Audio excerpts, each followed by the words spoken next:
Hello everyone, Taku here and I hope you're doing well. And today I thought I'd give you my first impressions of the Nikon Z6iii camera after using it for about the first 3 or 4 weeks.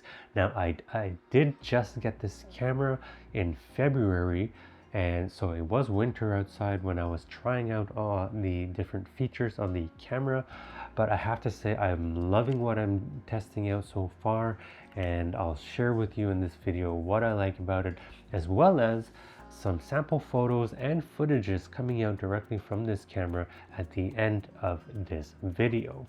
Now, this is not a technical review on the Nikon Z6iii camera. If you want to see a technical review, there are plenty of other Nikon Z6iii review videos out there. This is strictly a video of my first impressions of the Nikon Z6iii after using it for the first 3-4 weeks. Now, just to let you know where I'm coming from when using the Nikon Z6iii camera is I do own the Nikon Z8 and 9 cameras, and I've always been used to using the Nikon Z7 series cameras.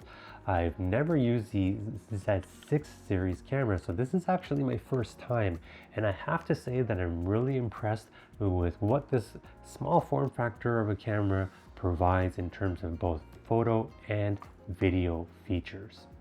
First and foremost, the size of the camera is very reminiscent of the Nikon Z7 and 7 II cameras, slightly smaller than the Z8 and much smaller than the Z9. And right here I have it paired with the 24-70 f2.8s lens. It does feel a little bit front heavy on this because this lens itself is quite heavy, and but other than that, the ergonomics are exactly the same. I love the grip of the camera itself. Just like any other Nikon cameras, the grip just feels right in your hands. One of the primary reasons that I wanted to try out on the Z6iii was actually the video feature, the full HD 1080p 240 frames per second mode. So that is not possible and on any of the other Z cameras at the moment. So this is something that I was really excited to try out. And so far over the last several weeks, it's been a blast to use. I love using it to be able to capture those special moments that you don't necessarily see with the naked eye. Now, at the end of this video, I will show you some sample footages of 240 frames per second, as well as some of the photos that I've taken over the last several weeks. Now, coming in from the Z8 and Z9, I knew that one thing that I was a little bit worried about was the rear LCD screen of the Z6iii. It is different than the other two cameras in that it folds to the side and swivels all around. Now, I do appreciate the fact that it does swivel to the front like this so that you can see yourself while filming with the camera itself.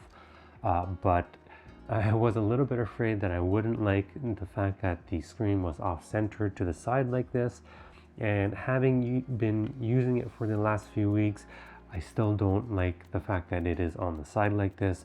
I much prefer the LCD screen to be directly in the center of gravity with the camera body itself, and to be able to tilt it up or down like you do on the Z8 and 9.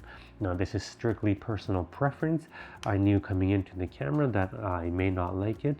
Be wary that it is one of those things that you may like or dislike about it. Another thing to note is that when your LCD screen is tilted to the side and you want to tilt it up or down, it does get in the way with some of the ports on the side that you have here. So for example, if you had a microphone jack plugged into the top port there, then it will actually hit the LCD screen if you decide to tilt it a little bit up like that. Just little small things to note like that about this LCD screen. So for me personally, I think the video features of this camera are the highlights of the camera itself. The full HD 240 frames per second, and it also does 4K 120 frames per second in DX mode, as well as 6K 60 frames per second. So lots of versatility in terms of video features for this camera. And I love the fact that there are so many different options you can do in such a small form factor. Not to mention that it can also record in ProRes as well as Nikon RAW format. Now, the second thing that I was really excited to try out on this Nikon Z6 III was the flexible picture control feature, and that's not available on the Nikon Z8 or the Z9.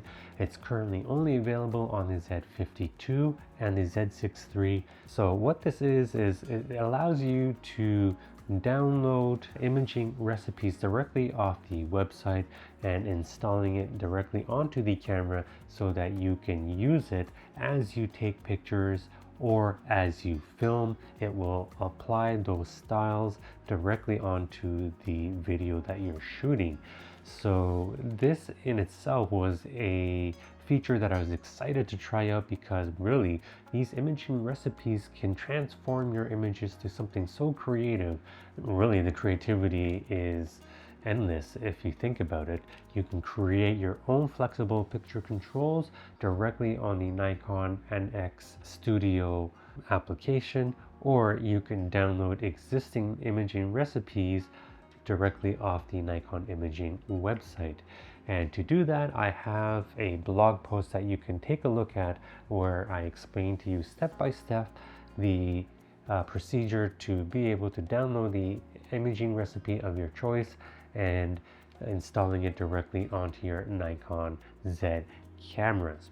So if you haven't done so already and you have one of the available cameras, then I highly recommend you do try out the flexible picture control settings on your cameras. So overall, I think the Nikon Z6 III is such a fantastic camera. In such a small form factor, it fits in many of the advanced features of the photo and video capabilities of the Nikon Z8 and 9. I was truly excited about the 240 frames per second full HD capabilities, and it did not disappoint in this camera. I love being able to capture the slow motion view of some of the birds that I was able to capture, and I will show you in the slideshow at the end, as well as the photo features and functionality of the flexible picture control that you can automatically download and apply inside your camera. So given all that, I think it's such a great camera that you definitely need to try out if it's been on your radar, and I encourage you to try out all the different features of it by going to your local camera store and trying it out yourself. Now, if you have any specific questions of the Nikon Z6 III, please let me know in the comments below, or if there is a specific functionality of the Z6 III that you want me to do a video on, please also let me know in the comments below, and I can consider doing a video of that as well. Now, I'll end this video off with a slideshow of video footages and sample photos that I've taken with the Nikon Z6 III cameras. Some of it does have the picture controls applied to them, so they will be graded a little bit differently, and so you can appreciate how the camera actually functions while you're taking the photo or video. So let me know in the comments below if you like the video as well and the slideshow as well. Thanks for watching my video, and I hope to see you in the next one, and enjoy.